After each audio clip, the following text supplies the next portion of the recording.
মিষ্টিস ফ্যামিলির আরেকটি নতুন ব্লগে তোমাদের সবাইকে অনেক অনেক ওয়েলকাম। আশা করছি তোমরা সবাই ভালো আছো আর আমরাও বেশ ভালো আছি। আজ হলো সোমবার আর ঘড়িতে এখন সময় হচ্ছে সকাল ওই 6:45 মতো। আর এখন থেকেই কাছে দূরের সমস্ত বন্ধুদের সাথে নিয়ে আমার আজকের দিনের ব্লগটি শুরু করলাম। তোমাদের সবাইকে আমার ব্লগের সঙ্গে থাকার জন্য অনুরোধ রইল। তোমরা আমার ব্লগটি দেখো, আশা করছি তোমাদের ভালো লাগবে। ছেলেকে স্কুলে দিতে যাব, তাই আমি এখন রেডি হয়ে নিচ্ছি। তো এর আগে তো রান্নাঘরে গেছিলাম, ঘুম থেকে উঠেছি 5:30টার দিকে, না হলে তো লেট হয়ে যায়। তো ঘুম থেকে ওঠার পর ফ্রেশ হয়ে রান্নাঘরে চলে গেছিলাম ছেলের স্কুলের টিফিন রেডি করার জন্য। আর তারপরে এসে না আমি আগে রেডি হয়েছি, আর আমি রেডি হওয়ার পরে ওকে এখন তুলেছি। আর ওকে ঘুম থেকে তোলা কি যে কষ্টকর এতটা সকালে, অনেক কিছু এটা সেটা কথা বলে, অনেক এনিয়ে বেনিয়ে এটা সেটা গল্প বলে তারপরে ওকে দিয়ে স্কুলের দিনগুলোতে না সব কিছু করাতে হয় স্কুলে যাওয়ার আগে। তো দেখো আজকে ওর জন্য টিফিনে দিয়েছি রুটি আর ডিম আলু ভাজা আর শসা। আর রুটিটা না ছিঁড়ে ছিঁড়ে টুকরো টুকরো করে দিয়েছি যাতে ওর খেতে সুবিধা হয়। আর এমনিতেও রুটি খেতে ভীষণ পছন্দ করে। ওর জন্য টিফিনে এক দিন এক রকম জিনিস দিই। কোনো দিন যদি একটু পাস্তা দিই, তারপরের দিন আবার একটু চাউমিন করে দিই, তারপরের দিন আর রুটি করে দিই, কোনো দিন ডিম টোস্ট, এইভাবেই এক দিন এক রকম টিফিন দিই। আর এই টিফিন দেওয়ার চিন্তাটা, মানে কি দেবো টিফিনে, আজকে এটা দিলাম কালকে কি দেব, এটা খুব একটা হেডেক জানো তো। আর টিফিনে যদি একই জিনিস দিতে থাকি বাচ্চা না খেতে চায় না, তাই ওকে এরকম পাল্টে পাল্টে দিই। তো তারপরে দেখো ওর জন্য খাবার রেডি করে নিয়েছি। আর সকালবেলা না খুব একটা বেশি খেতে চায় না, অল্পই খায়, তাই জন্য সামান্য একটু সেরিগ্রো সেটাই রেডি করে খাইয়ে দিলাম। আর তারপরে ওকে এখন রেডি করে নিয়ে বেরিয়ে পড়ছি স্কুলের জন্য।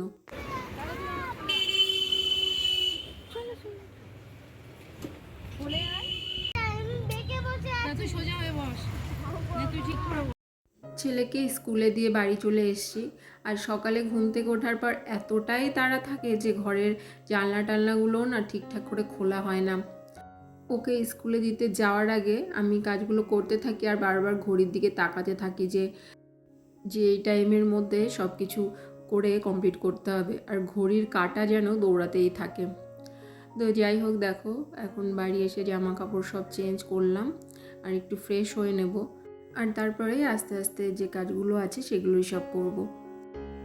সোমবার থেকে শুক্রবার এই কটা দিন না আমার একই রকম রুটিন চলতে থাকে। আর এই কটা দিন এতটা ব্যস্ততার মধ্যে কাটে, কি করে যে সপ্তাহের 5টা দিন কেটে যায় আমি না বুঝতেই পারি না জানো তো। আর আমি ওয়েট করি কবে ওই ছুটির দিন দুটো আসবে, ছেলের স্কুল ছুটি, হাজব্যান্ডের ছুটি। তো এইভাবেই না পুরো সপ্তাহটাই কেটে যায়। তো যাই হোক, দেখো এখন একটু জল বিস্কুট খেয়ে নিয়ে বিছানাটা একটু গুছিয়ে নেব। বেড কভারটা একটু নোংরা হয়েছিল, তাই ওটাকে চেঞ্জ করে দিলাম। আর এখন বিছানাটা ঠিকঠাক করে একটু গুছিয়ে নিতে হবে। ঘরের বিছানাটা যদি ঠিকঠাক করে গোছানো থাকে পরিপাটিভাবে, দেখবে ঘরটা এমনিতেই সুন্দর সাজানো গোছানো লাগে। আর এই যে সুন্দর করে গুছিয়ে রাখছি, কিন্তু এটা ততক্ষণই যতক্ষণ আমার ছেলে বাড়িতে নেই। ও যখন বাড়িতে আসবে আবার বিছানার অবস্থা যা নয় তাই করে দেবে। এটা ওখানে এই বালিশ ওদিকে ছড়ানো, পুরো এলোমেলো করে দেবে। তা ও এরকম করতেই থাকে আর আমি কাজের ফাঁকে ফাঁকে গুছাতেই থাকি। বিছানাটা গুছিয়ে নিয়ে এখন ঘরের যে অন্যান্য কাজগুলো সেগুলো আস্তে আস্তে করব। এখন ডাস্টিংয়ের কাজগুলো সব করব আর তারপরেই কিচেনে যাব। তো কিচেনে গেলে তো অনেকটা সময় লেগে যায়, আর রান্নার শেষে আবার রেডি হয়ে ছেলেকে স্কুলে আনতে যেতে হবে, তাই না এদিকের এই কাজগুলো সব করে নিচ্ছি। আর এই কাজগুলো না করতেই হয় জানো তো, ফেলে রাখলে হবে না, যে না আজকে করব না এটা 2 দিন পরে করব, সেরকম করলে হয় না। এই ফার্নিচারগুলো আর যা যা জিনিস আছে না, এই সমস্ত জিনিসের উপর ধুলো পড়ে যাবে, দেখতেও বাজে লাগে। আর চোখের সামনে এগুলো দেখলে একদমই ভালো লাগে না। আর নিজের মধ্যে যদি না এই অভ্যাসটা গড়ে ওঠে, মানে এই যে সব কিছু সুন্দর করে সাজিয়ে গুছিয়ে পরিষ্কার পরিচ্ছন্ন করে রাখা, এই অভ্যাসটা যদি একবার নিজের মধ্যে চলে আসে, এটা দেখবে না করলে মনে হয় যেন না আজকে দিনে যেন আমি কি করিনি, আজ যেন আমার কি কাজ অসম্পূর্ণ থেকে গেছে, এরকম একটা ব্যাপার আমার সবসময় মনের মধ্যে কাজ করে।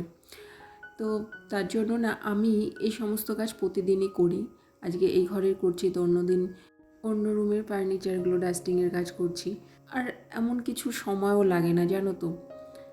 আর এটা আমি মনে করি খুব ভালো অভ্যাস। এরকম কিছু অভ্যাস যদি আমাদের মধ্যে আমরা গড়ে তুলতে পারি, দেখবে নিজের সংসারটা না সুন্দর সাজানো গোছানো পরিপাটি হয়ে থাকবে।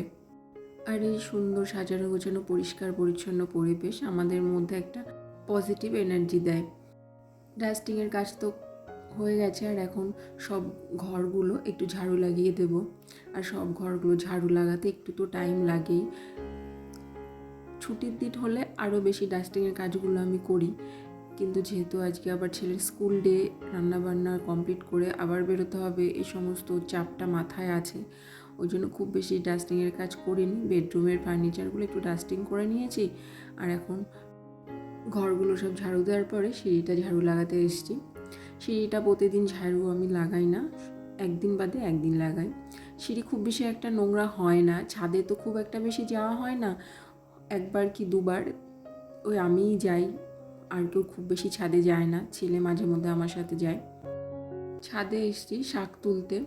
শাকগুলো বড় হয়েছে, কালকে বিকালে গাছে জল দিতে এসে দেখছিলাম, তো আজকে রান্না করব বলেই ওগুলো সব তুলে নিলাম। আর তারপর নিচে এসেছি কিচেনে, এসে আগে ভাতটা বসিয়ে দিলাম, আর এখন আমার জন্য একটু ব্রেকফাস্ট বানিয়ে নেব। বেশিরভাগ দিন তো মুড়ি তরকারি খেয়ে নিই, তো মাঝে মধ্যে তো একটু অন্য কিছু খেতে ইচ্ছা করে, তাই আজকে একটু ডিম টোস্ট বানিয়ে নেব। আমাদের বাড়িতে না এই পাউরুটিটাই বেশি আনা হয়, স্লাইস ব্রেডগুলো আনা হয় কিন্তু সেটা খুব কম। বাবা মা আবার এই পাউরুটিটা বেশি পছন্দ করে, ওনারা সকালের চাটা এই পাউরুটি দিয়েই খান। আর ওনারা অনেকটা সকালেই না ওনাদের ব্রেকফাস্ট করে নেন, আমার একটু লেট হয়ে যায়। আসলে উপরের কাজকর্মগুলো সেরে গুছিয়ে করে তারপরে তো আসতে হয় নিচে। পাউরুটিটা ছোট ছোট টুকরো টুকরো করে কেটে নিয়েছি, একটা পাউরুটিতে দেখো কতগুলো পিস হয়েছে, আর দুটো ডিম দিয়ে এরকম করে ভেজে নিয়েছি। এখন মাছগুলো সব ভেজে নেব। তো আজকে দু ধরনের মাছ আনা হয়েছিল, কাতলা মাছ আর চিংড়ি মাছ। চিংড়ি মাছ আমাদের বাড়িতে বলতে গেলে চলে প্রতিদিনই থাকে, আমার শ্বশুরমশাই আর আমার ছেলের খুব পছন্দ। তো চিংড়ি মাছ, কাতলা মাছ, আর মাছটায় না একটু ডিম হয়েছিল, মাছের ডিমও ছিল কিছুটা, তো সেগুলোই আজকে রান্না হবে। মাছ ভাজা বসিয়ে দিয়ে এখন শাকটা কেটে টেটে রেডি করে নিয়েছি। শাক, আলু আর চিংড়ি মাছ দিয়ে শাকের তরকারিটা একটু ঝোল ঝোল মাখা মাখা করে রান্না করব। দুটো ওভেনে দুটো বসিয়ে দিয়েছি যাতে একটু তাড়াতাড়ি হয়। শাক করলাম, আর করছি পেঁপে, আলু, টমেটো আর কাতলা মাছ দিয়ে একটা মাছের ঝোল। এই তরকারির মধ্যে মাছ তো দিয়েছি, আর ওই মাছের একটু ডিম হয়েছিল, সেই ডিমটাও ভেজে দিয়েছি, আর কতগুলো চিংড়ি মাছও দিয়ে দিয়েছি। আসলে আমার ছেলে তো শাক খাবে না, ওই জন্য ওর জন্যই আর কি চিংড়ি মাছগুলো মাছের ঝোলে দিয়েছি। ও আবার চিংড়ি মাছ খেতে ভীষণ পছন্দ করে, ওকে যদি চিংড়ি মাছ শুধু ভেজেও দিয়ে দিই ও সেটাই ভালোবেসে খেয়ে নেব, এতটাই পছন্দ ওর। তো রান্নাবান্না সব তো হয়ে গেছে, অল্প কিছু বাসন ছিল, রান্নার পরে খুব একটা বেশি বাসন হয়নি, বাসন তো হবে দুপুরে খাওয়ার পরে বেশি, তাই সেই বাসনগুলো সব ধুয়ে নিলাম। আর ধোয়ার পর একটু কিচেনের যে ওভেনগুলো আছে সেগুলো পরিষ্কার করে নিয়ে তারপরে আবার উপরে এসে দেখো রেডি হয়ে গেছি। সময় হচ্ছে প্রায় 12টা 15 মতো, ছেলের স্কুল ছুটি হবে 12:30টার দিকে। তো এখন বেরোবো, খুব বেশি আজকে রোদ নেই, একটু মেঘলা মেঘলা, তাও ছাতাটা সাথে রাখছি, বলা যায় না কখন আবার রোদ ওঠে কখন আবার মেঘলা, এরকম চলছে আজকে ওয়েদারটা। ওকে নিয়ে বাড়ি চলে এসেছি, আর এখন ওকে ড্রেসে চেঞ্জ করিয়ে দিয়ে একটু কিছু খেতে দেব, ফল খেতে দিয়ে এই টাইপটায়, কোনো দিন হয়তো লেবুর রস দিয়ে আর কি, মৌসম্বির জুস, কোনো দিন ডাবের জল। তো আজকে সেগুলো কিছুই ছিল না, ঘরে কলা ছিল, তাই ওকে একটা কলাই খেতে দিলাম। আর আমার ছেলের হয়েছে কি এখন খুব ড্রয়িংয়ের নেশা হয়েছে, এ দেখো এসে জামা কাপড় চেঞ্জ করেই আবার এই বোর্ডটাতে ড্রয়িং করতে বসে গেছে। একটু পরে ওকে স্নান করাবো, আর বাড়ি এসে না সাথে সাথে ওকে স্নান করায় না, একটু রেস্ট নেয় তারপরেই করাই। ছেলেকে স্নান করিয়ে আর আমিও স্নানটা সেরে চলে এসেছি। আজকে শ্যাম্পু করেছি, আর গরমের জন্য না একদিন বাদে একদিন শ্যাম্পু করতে হচ্ছে, মাথার স্কাল্পটা না ঘেমে যাচ্ছে, আর চুলটা তার জন্য না বেশি পড়ে, মাথার স্কাল্প যদি ঘেমে যায়, তাই মাথার স্কাল্পটা না সবসময় ক্লিন রাখতে চেষ্টা করি। তো দেখো এখন একটু স্কিন কেয়ার করে নিচ্ছি, আর এরপরেই চলে যাব ঠাকুর ঘরে।